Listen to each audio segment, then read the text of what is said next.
Salut!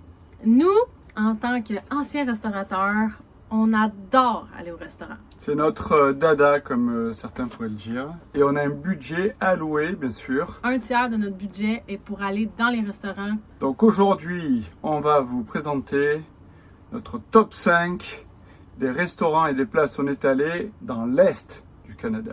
Alors, pour commencer, numéro 5!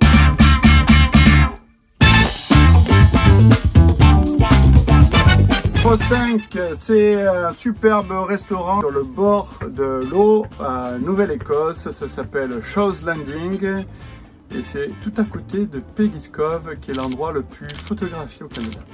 C'est super bon, pas trop cher, il se la pète pas.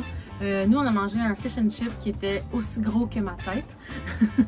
C'était super bon. En plus, on était avec des amis, donc tu sais, c'est comme ça l'a rendu le truc vraiment plus spécial. Le service était bon? Le service, Max, était vraiment fine, patiente. On était avec des enfants. Avec, Très bon rapport qualité-prix. Ouais, fait que ça, c'est le numéro 5. Numéro 4! 4. Les premières huîtres qu'on a mangées à l'île du Prince-Édouard. Miam, miam. Pearl Valley. Pure Valley, super accueil, John je pense.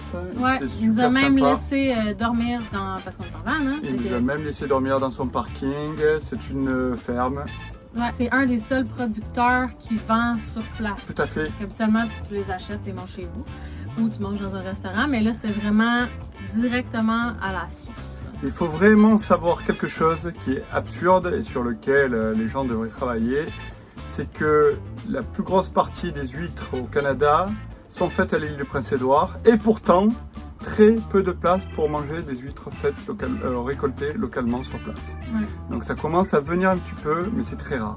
Et on a essayé les huîtres frites qui étaient... C'est mieux pas frit. C'est mieux nature. Ouais. Ensuite, numéro 3. Et toujours à l'île du Prince-Édouard et toujours grâce aux huîtres, parce qu'on aime les huîtres. Ouais. Le Landmark Oyster House. Ça le dit, oyster. Pour être honnête avec vous, ils ont un peu fucké sur le service, mais ils se sont rattrapés et vous savez comment? Ils nous ont donné un verre de vin. Chacun. Ben, une consommation avec de l'alcool. Fait que Ça, oui, ça nous gagne tout de suite. Hein? C'est toujours apprécié. C'était frais, c'était bon, l'accueil était sympa, le décor super. Super beau, c'était comme dans un bateau. Puis on a mangé pas juste des huîtres, on a mangé des tacos au poisson qui étaient vraiment super bons. Tout était bon, mais les huîtres étaient... Numéro 2. Numéro 2, à Lunenburg. Nouvelle-Écosse, encore une fois, à Lunenburg. Il faut dire que le paysage est fait beaucoup parce qu'on est en hauteur. Ouais, vue sur la mer. Et puis, encore une fois, rapport qualité-prix incroyable. On a eu un plateau, je pense, de fruits de mer qui était C'est pas trop cher.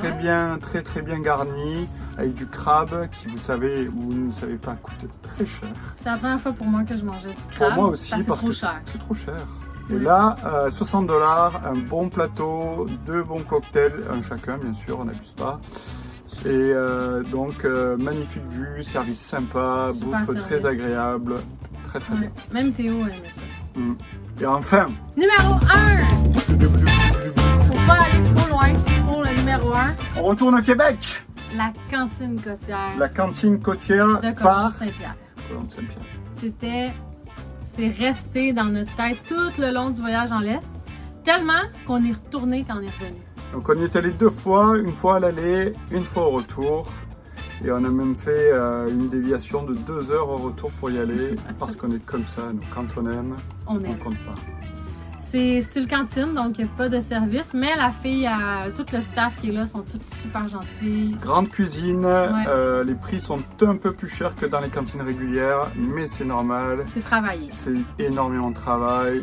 Dans les cantines, de temps en temps, c'est des frites déjà faites ou rapides, sans travail. Là, tout est travaillé, tout est fait maison, tout est excellent. L'accueil est super. Et à la fin, c'était des barbotines. Ah oui, une Oh là barbotine. là. C'était au sapin avec, on s'est Du rajouté gin, une je pense. petite shot de gin. Là. T'as Incroyable. mangé un dessert aussi, c'est comme Ouais, dans les rares places où ouais, t'as ouais. mangé du sucré. Très bon dessert. Déjà que les desserts sont bons, sont très rares au Canada. Et Et là, tout était bon de A à Z, Ouais. impeccable, On risque de retourner éventuellement. un jour. Donc ça, c'était notre top 5. 2 mentions spéciales. mention spéciale. Première mention spéciale pour le service à Fredericton, La capitale de... Du Nouveau-Brunswick. Et voilà. On savait pas où aller manger. Là, j'étais comme, on avait faim, puis on savait pas où aller. Fait qu'on est allé sur la Main, puis un restaurant qui nous a un peu interpellés parce qu'il y avait un spécial sur les huîtres. Donc, on est allé là. Et Surprise, aux surprises, Le service était impeccable, magnifique. Une jeune fille dont on se souvient malheureusement plus le nom. une petite rouquine, là, si vous y allez. Là. Comment ça s'appelait la place? Le Gahan. House Riverside. C'est un pub. La bouffe est très sympa. Honnête, là. Très honnête, très bien faite, Le tout prix, est c'est frais. honnête. Le service incroyable. La fille était à son affaire. C'est vraiment, ça nous a, vraiment, c'est le meilleur service qu'on a eu, je pense, dans le De très longtemps, même depuis très longtemps. ouais. Deuxième mention spéciale, le lobster, dite plus exactement traduit par Le homard. le homard De la Gaspésie Gaspésie. qui venait d'être pêché. Là. Super. Fait qu'on s'en a acheté 3-4 fois, on l'a cuisiné, ben, en fait, il était cuit pour nous. Il était même pas chaud, c'était bon de même. Vous ne mangerez pas le homard de la même façon une fois que vous l'aurez mangé en Gaspésie. D'ailleurs, pareil pour les huîtres, vous ne mangerez pas les huîtres de la même façon une fois que vous les aurez goûtées sur place. Ouais.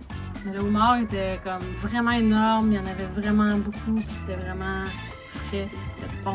Nous, manger, ça fait partie de notre vie. Nous sommes des anciens restaurateurs, on aime manger et c'est très important pour nous. Et des fois, il y a des déceptions terribles.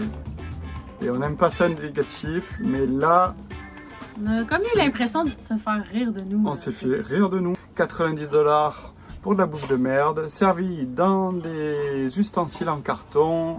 On nous a fait croire que les fruits de mer qu'on mangeait étaient pêchés localement, puisque c'était un truc juste à côté d'un port de pêcheurs. Carrément sur un port. Et tout était congelé. Il faut arrêter de nous prendre pour des idiots. On a hésité à faire des critiques. On en fait une ici parce qu'on pense que c'est important qu'on arrête de nous prendre pour des crétins. On était en Acadie, au Nouveau-Brunswick. Le seul restaurant à Miscou. La terrasse à Steve. On aurait dû se douter, avec un nom de même, que Steve, il l'a pas. Il faut aussi dire qu'on a regardé les reviews Google. C'était quand même 4.5 sur 5. Est-ce que c'est nous qui est comme trop critique ou c'est que depuis la pandémie, peut-être que la qualité elle a descendu? Non, on est en restauration et on sait très bien qu'on a des mauvais jours. Il n'y a pas de problème sur ça. Mais là, c'était pas un mauvais jour. Non, c'est une mauvaise vie. On voit, ce qui était le meilleur, c'était la salade. Salade verte. Et la salade verte, on voyait qu'elle était fraîche, simple, travaillée, c'était très bon. Tous les fruits de mer, alors que c'est sa spécialité, étaient congelés. Ouais, c'était dégueulasse. Donc je veux bien croire que Steve n'était pas là, mais c'est sûrement pas la première fois qu'il servait un repas aussi dégueulasse que ça. Pas normal de se foutre de la gueule des touristes comme ça. C'était sale, la serveuse était gentille. Puis la salade, tu dis qu'elle était super bonne, mais la vinaigrette, c'était des petits trucs craft. Fait qu'elle arrive avec le panier, puis tu choisis ta sauce. Tout était jetable, aucun respect pour la nature. Bon, en tout cas, vous l'avez compris, la terrasse à Steve, essayez de l'éviter. Si vous voulez y aller, allez-y, vous allez peut-être trouver ça cool. Puis voilà, super! N'oubliez pas de soutenir les locaux quand vous voyagez, c'est très important parce que ça fait partie de l'économie locale et c'est très important de les soutenir. C'est le fun de manger. Vous allez avoir des déceptions, c'est sûr et certain. Mais le plus important, c'est quand même de les soutenir parce que sinon, c'est donc pire. Tu rigoles, mais c'est super. Non, je rigole pas, on a arrêté ce métier-là parce qu'on n'était peut-être pas assez soutenus. Hein? C'est super important de soutenir les restaurateurs, les producteurs locaux. Suivez-nous. Oui, qui nous suivent. Commentez. Si vous aimez la terrasse de Steve et que vous avez une belle expérience, n'hésitez pas à commenter parce que moi, je trouve que c'est dégueulasse. Et je suis prêt à discuter, même avec Monsieur Steve s'il faut. Donc, allez, on se voit bientôt. Et puis d'ici là, j'espère que vous aurez à manger au resto. Ciao.